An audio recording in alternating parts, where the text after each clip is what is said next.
میں جو عوامی ایکشن کمیٹی ہے اس کے مطالبات میں جامعہ کشمیر ایک بڑا جو ہے کرپشن کا گاڑا اس پہ ایک تو بات نہیں ہو رہی. دوسرے نمبر پہ جو گرفتاریاں ہوئی تھیں یا ابھی تک لوگ گرفتار لوگ ہیں ان کے اندر ہوتے ہوئے آپ ملاقات کریں گے اس پہ کیا پلان ہے. اور تیسرے نمبر پہ جو تھانوں کے اندر تشدد کیا گیا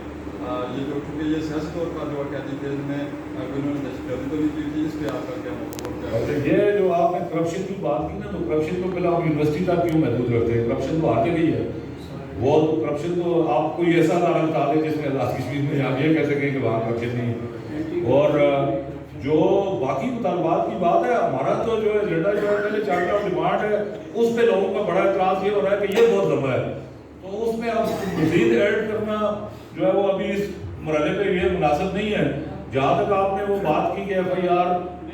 کی موجودگی میں مذاکرات ہو سکتے ہیں یا نہیں تو یہ انشاءاللہ یہ ہماری کور کمیٹی فیصلہ کرے گی جو آزاد کشمیر پورے لیے تو 11 کو انشاءاللہ اس کی میٹنگ ہے تو یہ باقی سارے فیصلے اس میں ہوں گے. تھانوں کے تشدد یا پرامن مقامات میں یا مثلاً یا پریس کلب سے جو ہے